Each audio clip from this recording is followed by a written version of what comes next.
This summit is important because we are not universally using Ad ID. About 40% of TV commercials, 12% about radio commercials, practically no digital commercials are using Ad ID. And this is the time to rally the industry to do this. So people have asked, what are the benefits of Ad ID? There are quite a few benefits, but if you boil them down, it really simplifies to two areas. The first is workflow productivity. Think about the entire supply chain, and the supply chain I mean from very beginning of the advertising creative to the end delivery to the media. That's the chain. Think about how long it is, how complicated it can be. Think about the time and the investment from everybody in the chain, from advertiser to agency to vendor to media. Well, there are billions of dollars in that.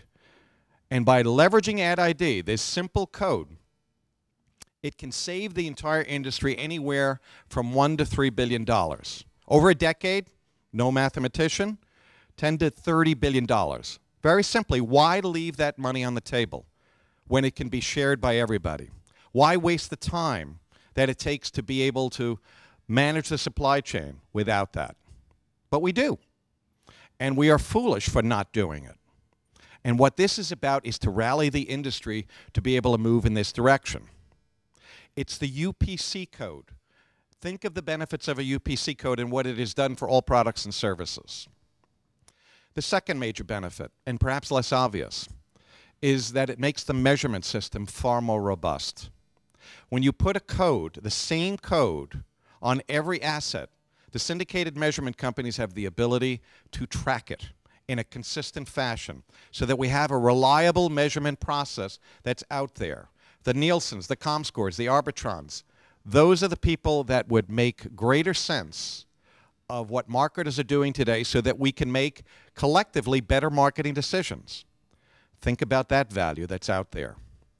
So the purpose of tonight is to tell you that the industry is continuing to rally around the notion of getting Ad ID on every advertising asset.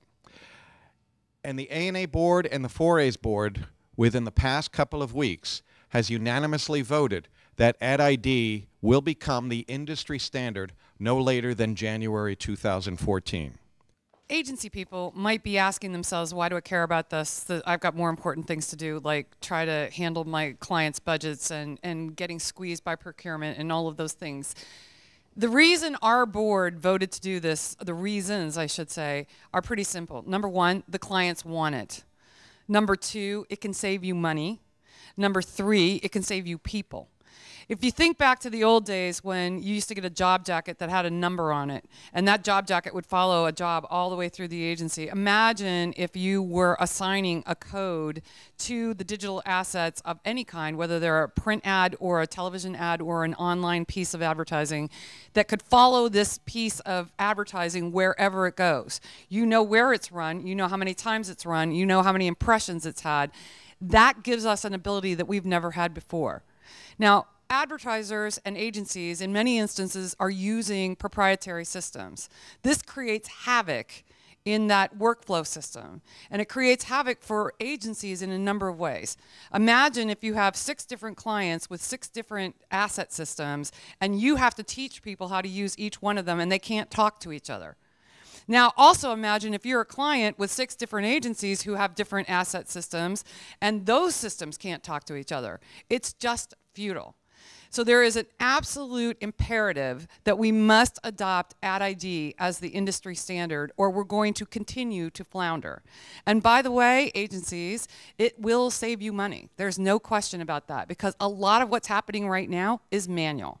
And once you can get away from manual, you can use those people in another way. And when you have those discussions with procurement, you don't have to explain that this is the person who's having to do the flow charts and do the big work charts to manage your scope every year as you move forward with your negotiations on your contract.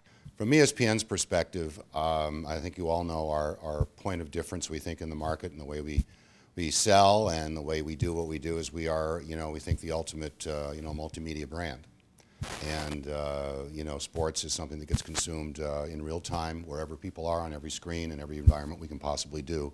So it's in our interest as a business to have a efficient, extraordinarily efficient, we hope, system that manages that workflow, right? We actually think that it's important from a point of view that as the business continues to move in a certain direction, I would like to be able to offer to advertisers and to agencies the fact that we've got your creative in-house and I can run it on any one of the screens that we happen to have ESPN, showing Monday Night Football or the NBA Finals or SportsCenter or whatever it might be, and that's an advantage as it relates to how you do business with us.